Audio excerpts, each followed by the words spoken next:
The score is 9 frames to 7. Ben Nunan's a break, and again, it's been pound for pound, hit for hit. And wow, Ben Nunan made a lot of balls off the break, including the white ball and the 9 ball. And the 9 ball. Well I actually wanted to talk about that break because I feel actually that's one of his weaknesses, is his break. He goes in off a lot into that pocket with the break. He does. With the power break. Yep, absolutely. He's got to learn to control that a little bit more. Yeah. But he's, he's potentially, I believe, a world champion. We were talking about that earlier. I really believe so as well. He's our best chance, I believe. He's our best chance. Because Lewis Gondo, I have to say, he's made it the furthest out of all the Australians that have gone to World Championships. Mm-hmm. Yet Lewis has made it, now I'm pretty sure I'm correct when I say this, that Lewis has made it to the 16 or to the semis, I think, of the World Championships. He did that a few years ago, but he's the only Australian that's made it that far. Mm-hmm. But Ben's turn is coming, and I don't believe it's too far away, actually. I don't believe so either. I believe, though, we have to find a way to get our boys there, to all these events, because they're at a massive disadvantage for a couple of reasons. A, they're flying from Australia, a long flight. And we usually send them there the day before they play. We don't usually send them there a few days beforehand so they can relax and get used to the conditions and the weather and whatnot. We just send them there and say, all right, play. And the other problem as well is that we barely, Efren Reyes, Oceania, these guys, they're playing world professional tournaments week in, week out. That's their living, that's all they do. Our boys get sent there maybe once a year or twice every a year if they're lucky. That's right. If we could send our boys, and I'm talking about 4 or 5 of our top players, over week in, week out like the other, I'm sure we'll have Australian players winning World Cups. Oh, we We've will. got a lot of talent here. We have got some great talent here, but we unfortunately can't exploit it because of the cost factor. Once again, it's trying to get sponsors for these guys that we can send away. And sponsors say, but who is he? What's he done? Well, the question is not only get sponsors, but what do the sponsors get out of it? That's right. That's the biggest problem that I had trying to find sponsors in New South Wales. Is the person said, okay, look, I'll give you $1,000 for your event, but what do I get out of it? Oh, you get advertisement. Well, where and when? How many people are going to see it? Who's going to buy my product if I give you $1,000? That's right. That's right. And this is the other thing, that when you send players overseas, you've got to pick a product that's international, because anything national is not going to attract anything. You know what I mean? Yeah. So to find an international sponsor, that makes it even harder. You're absolutely right. Like, we have Neil Robinson, who's Australia's best snooker player ever, bar none, who's won the the World Professional Snooker, the World Embassy, the Crucible. But look at him. I remember him. First saw him playing when he was 14 years of age at a junior tournament, Australian Junior Championships, in a shopping centre at Fountain Gate. And it was the first time I'd seen this tall, thin, slim boy. And he went to the table and he got down and he started to play, and I thought, this boy is so good. He was so focused for 14, it was amazing. And I came home and I told my husband about this boy, and I said, he is an image of Steve Davis. He stands like him, his cue action's the same, because he's tall and the same build as Steve Davis. He's developed that same stance and, whatever goes with it. Yeah. And then I watched him progress, but he did it tough. He couldn't afford to... He couldn't afford to stay in England and survive. He had to go overstay 3 or 4 months and then come back. And he did this for quite a while. That's what I was saying. It was very hard for him. Oh, he struggled, absolutely. But there again, he got very little support. Even though he came up with the goodies and always had some sort of title that he'd picked up, for him to get sponsorship was very difficult. Did he manage to get sponsorship at the end, or no? He had to do it all himself. Had to do it all himself. Absolutely. Same with our boys here today. If you could send Johnny Wims over every week, or Ben Nunnan over every week, or some of the other top players, Stuart Lawler or Reljig, there's a lot of good players in Australia. Yeah. I'm sure we get results. I'm positive they would too. We've got great cueists. Yeah. A lot of them got snooker background as well. Fantastic natural polish. Ben Nunnan, for example, he's phenomenal. He really is very, very good player, and mentally very strong as well, and talented. And I've known him one of the best since players he I've was a seen in junior. my life. He was a junior snooker player. Yeah. And same thing, he would just go to any table, He never complained about the cloth, he never complained about the cushions or the pockets, he just picked up a cue and away he went. Yeah, and it could be 2-shot, it could be 9-ball, 8-ball, 10-ball, anything. snooker. He's just a natural cueist. But he will make it. I'd be very surprised if he didn't. But he's going to need help. Well, we need to figure out a way to give our boys a chance to make it. Absolutely. And that's where you come in, again. Yeah, I know, but it's... And all the work that you've done for the last 27 years, that's a long time. It's so hard, I keep approaching organisations and whatnot, and I just think, well, the only way to do it is you have to keep going and keep asking. Eventually someone's going to get sick of you asking and say, yes, all right, I'll give you some money. Just to shut me up.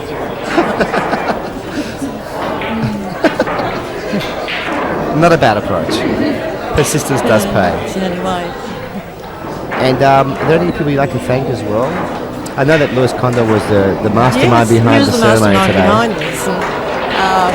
And, it was quite a surprise. A few weeks ago he had rung me and we were just having a normal conversation. We communicate quite regularly because he's secretary.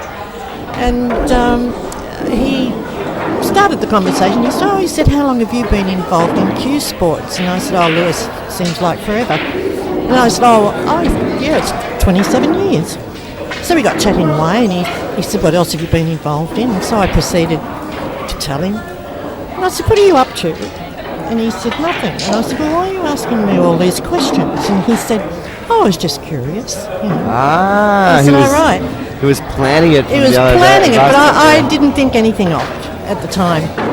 And then today, when it all happened, I was flabbergasted. As I said, it's the first time I've been stuck for words. Yeah, and we all know that you like to talk almost as much as I do. I know, we're all good talkers.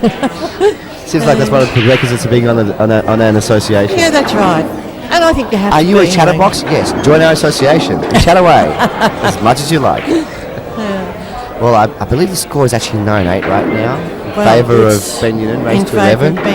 That's good because he was down when I first came to sit with you. He was down 7-5. 7-5. So he's come back, which is really good. Well, he was up 5-1 against John Wims, and John Wims just played himself right back in the game. And there were a couple of early mistakes from Wims as well. It should have been 3-2, I believe. Yes. In favour of Ben Nunan, not 5-1. That's right. And I think also I noticed that a little while, like when they got to 5-6, 5-7, I noticed that the players sort of lost focus a little bit. Maybe there's more pressure at the moment because it's getting towards the end of the tournament too. And that's the other thing, they've been playing all day. And yesterday. And yesterday with the qualifyings, etc. So it's not easy to keep that momentum and the focus going at any time over a long day. But they seem to have got it back now, and the concentration levels there. They have to. They both know what it takes to win. They both have to do it, but I think pressure and fatigue are two big factors in this game. But do you know what I find too? The other thing I find is very disappointing is that we don't get the players travelling from interstate like we used to events. So unfortunate. Sorry, what just that's happened. All right. Yes, so I saw it. Yes, we don't get the number of players travelling. This year's been very low on interstate players coming over to play in this event, and a lot of it is too that because we still have the same players travelling, or those who do travel, we don't have a lot of young blood coming through. We need more young women. As mustard. More players. Actually, someone asked me earlier today, what do you think this game needs? I go, we need 4 or 5 young Norwegian sports models to play pool and G-strings, and we'd have sponsors coming out of our ears. Absolutely. It really is, and they say sex sells and all these other things. I agree. Pool it really is a sport. A lot of people say it's just a game. Other people say you really pick up a cue and you try it. You play one tournament, see how tired you get. It is a real sport. And it's actually more a sport of the mind than what it is a sport of the body. Oh, absolutely. This is such a head game. But and with interstate players not showing up, there's a couple of reasons for that, I believe. And I really believe a big factor is also recession.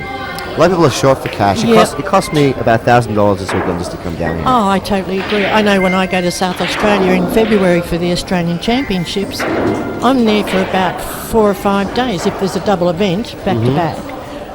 So you've got your air ticket, you've got your 5 days accommodation, your food to pay, and other little itty bitties that you have to pay for. And it's a costly exercise. But for me, it's a great weekend away. I haven't had a holiday for months. Yeah, well, I use it as a holiday once a year, 5 days away. That's my break. But it's costly, and I see the young ones who, they've got a job, but they have to take that time off work, and they also take it off their holidays, their annual holidays, which means, they're going to lose money eventually, and it's hard to make that commitment. It is.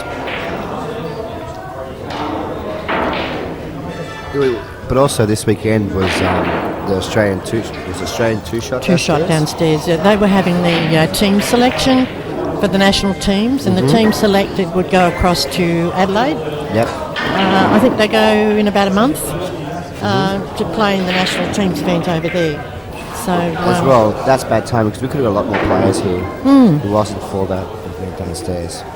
But Barry, it's very, very hard to coordinate these things on the calendar because we're trying to coordinate with snooker, national and state level, all state levels, not just Victoria.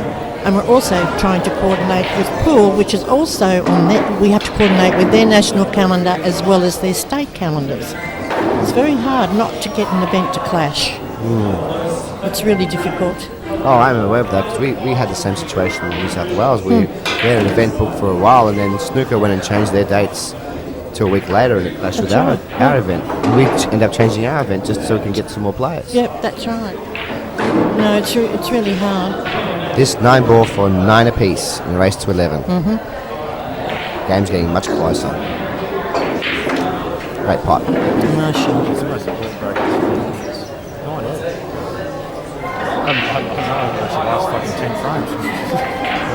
Score is 9-0, and we're joined by Dave Droffel and Jamie Stevens. How you going, Jamie? I am the best at talking crap. So John's got a great break. Well, that's just, as you can see, massive break. Where's this 1 ball going, though? It's not good. Not good at all. Now, I reckon, what do you reckon, Dave? You reckon we'll play the double onto the 5? It's tempting. It is. I think the 5's too far out to actually play the double with any accuracy. It's so easy to double kiss the 5. And Jack McCartney's got a really good opinion. Hang on. What do you think about this shot? What would you play? Mate, you cut this in, you come off 3 rails and cut the 9 onto the 2, you pot the 2 as well, and then you just pot the 3, the 4, the 5, the 6, the 7, and the 9. And mate, you just go fucking 10-9 up. I'm actually really shocked that he actually realised the 8 wasn't on the table. That's a really good effort for the 1 on the left-hand side, which he's not doing, so he's not going to do that, so I'll shut up. He's just going to play safe to the side rail, but looks like I'd actually play the 1 on the left-hand side, come up 2 rails and circle behind the 4. So he's played the side rail shot. I'm actually a bit surprised he's played that. He's just sort of played off the Tony. So you've got to admit, if he plays off this sort of a little less than half ball with a bit of right hand side, you can really get amongst those 3 balls up the top there where the 9 is. Yeah, I might have played the 1 on the other side and then come off the bottom and the side left rail and then snoop it in behind the 4. Yeah, I think he's just a little bit worried promoting the 1 and just putting it over the corner pocket. Yeah, especially at this stage of the match, you don't want to be too stupid. So I think he's just decided to make sure that the 1's safe. Yeah. And at this stage of the match, you want all positive thoughts, don't you? Yeah. So Benny digging down. I reckon he's going to play the shot himself. He's gone full blood for the double and a safety at the same time. So basically, same result. That's massive. It's a huge result. Huge shot. There's no white down there. He can easily play safe if he got the 1, but not landed well on the 2. So many years he's safe as a play. If he gets on the 2, he can go game. Pretty smart shot. Yeah, there was no luck there. It was a very deliberate shot. The only thing that could have really gone wrong there is if he had somehow jawed the 200 state over the pocket. And even then, probably the 3 was cutting it off. So Yeah. I might see a jump shot here. Does he play the jump shot well, John? I don't think I've actually seen John play a jump shot. I heard he played one early in the day and played a massive jump shot and got position as well, but it just looks to me like the 3 ball might be cutting off the angle. It's a really tough jump shot because the one's going to be going to the middle of the table, even if you do get the jump shot. So the only way you can play the jump shot is to basically hit it head on. Here he goes. And leave doing it now. He's got the little just year leave the beard one out. congested. He's got the little year beard out. This looks really weird from an 8-ball player's perspective. now he's doing a raise. This just looks retarded. You play this with a loose wrist, and you just let the momentum of your wrist carry the cue ball, carry the cue down. He's actually done it pretty easy, the jump shot, but he hasn't got the desired result. Yeah, Ben's going to just run the race. We're just going to see him slide off 2 rails past the 3 here and be on the 2.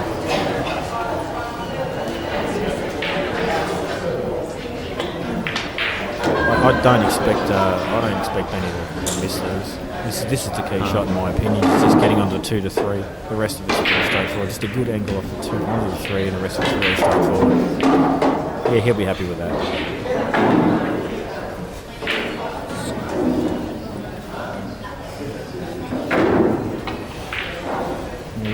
Just stunned passing all between the 6. No, just score it. Just sort of might want to get exactly prime. You know, Benny's like, he likes to land right behind everything. I think the 6 or the 7 might be slightly tricky, depending on how he gets on with the 5. I don't think so, because he's just got to clip this thin. He's just going to get on the middle, just reasonably straight, so he can just draw back off it.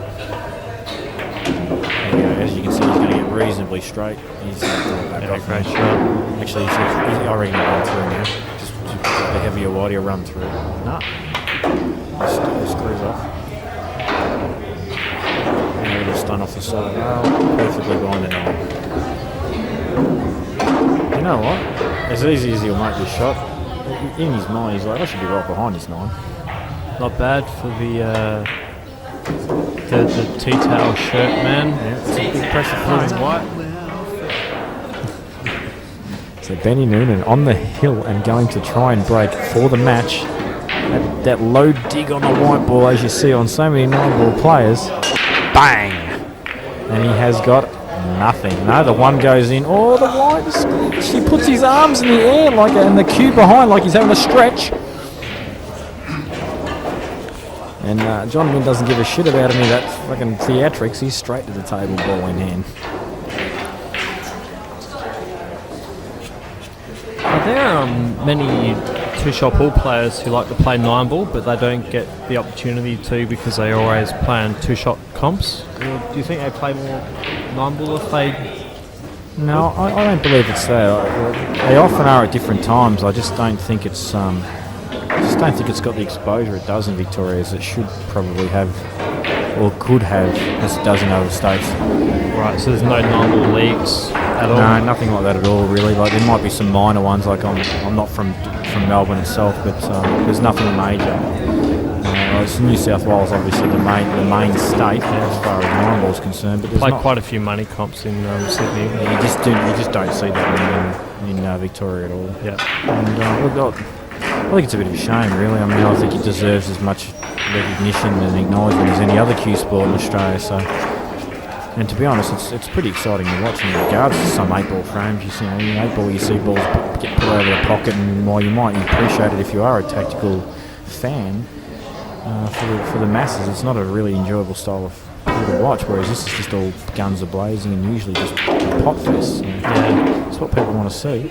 It's really tough to balance the level between snooker, 2-shot pool, and the style of 9-ball and 8-ball on these tables. Yeah, we won't even bring up billiards because you only play that when you're old. So we'll just stick to the 3 when you said.